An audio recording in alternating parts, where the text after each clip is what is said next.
E aí, pessoal, como é que vocês estão? Tudo bem? Estamos de volta com o nosso projeto Atualização Eleitoral.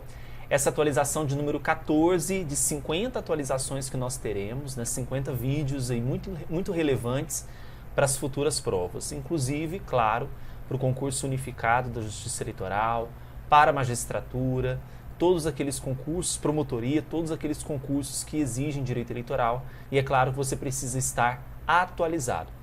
Peço que vocês, caso não tenham me seguido ainda no Instagram, peguem o celular, @professor Bruno Eleitoral. Temos lá dicas diárias de direito eleitoral para vocês, tá bom? Hoje eu quero falar sobre uma decisão recente, mas muito recente, do Supremo Tribunal Federal sobre cota de gênero, sobre a punição àqueles partidos políticos que violarem as cotas de gênero, principalmente no que se relaciona às candidaturas fictícias, né? Aquelas candidaturas laranja. Daqui a pouco eu vou falar para vocês sobre o instrumento que foi utilizado para questionar ao Supremo Tribunal Federal sobre a cota de gênero, mas antes disso nós precisamos lembrar que é uma obrigação dos partidos políticos, é obrigatório que os partidos políticos preencham a cota mínima, a cota de gênero. Hoje, mínimo 30%, máximo 70% de candidaturas para cada gênero. O objetivo aqui, é claro, que é um dos instrumentos, é um instrumento ainda muito pequeno, para que nós possamos ter uma igualdade de participação na política envolvendo as mulheres, né?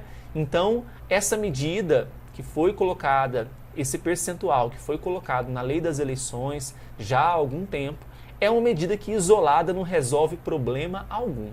Principalmente quando nós temos ainda partidos políticos que questionam a cota de gênero.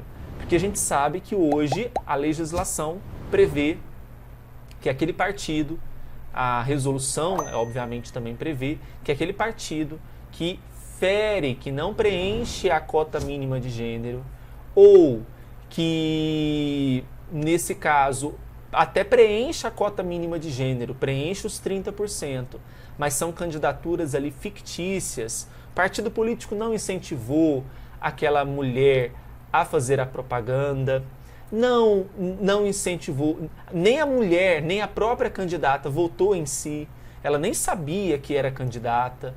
Então nós temos ali alguns requisitos que vão comprovar a existência dessa fraude à cota de gênero.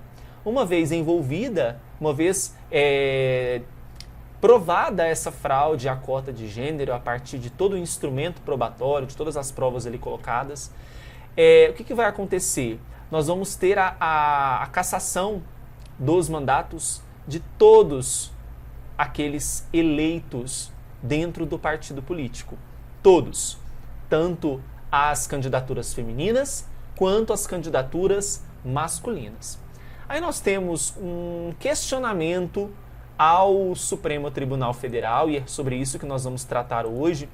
O questionamento foi dado por meio de uma ADI, a ADI 6.338, proposta pelo Partido Solidariedade, que questionou, pedindo o seguinte: que a limitação da punição que houvesse uma limitação da punição aos responsáveis pelo abuso de poder e aos partidos que tenham concordado com as candidaturas fictícias sem alcançar possíveis beneficiários que concorreram de boa fé nas eleições.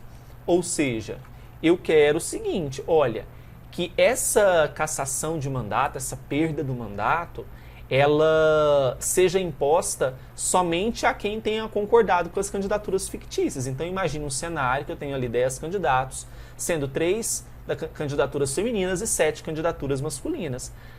Foi provado que houve fraude à cota de gênero e, segundo o pedido aqui do Partido Solidariedade, essas mulheres que concordaram ali com as candidaturas, elas seriam as únicas afetadas. Eu não iria atingir, por exemplo, aquelas 7 candidaturas masculinas, né?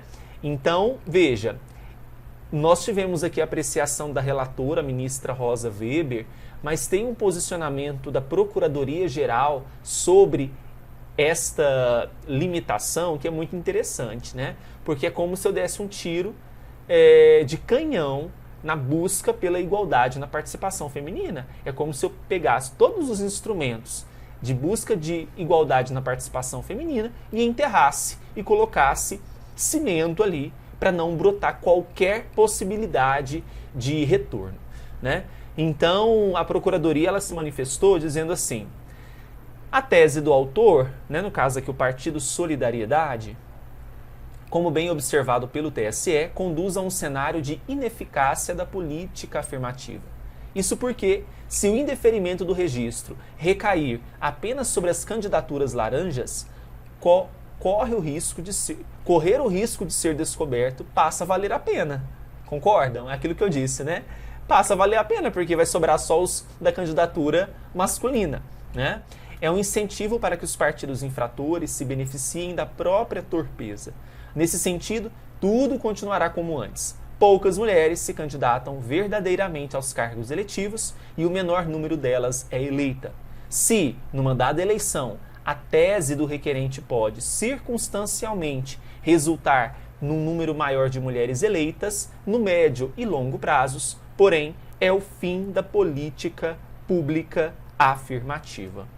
E a ministra Rosa Weber, seguindo essa tese tão legal, né, esse posicionamento, na verdade, tão legal da Procuradoria-Geral da República, se manifestou contrário a esse pedido. E, inclusive, os ministros, a maioria dos ministros do Supremo, já se manifestaram a favor dessa tese da relatora. A ministra disse que é preciso ir além. É preciso caminhar na direção da igualdade material, a igualdade formal, essa que observa esse percentual mínimo e máximo. Essa igualdade formal não é suficiente, né?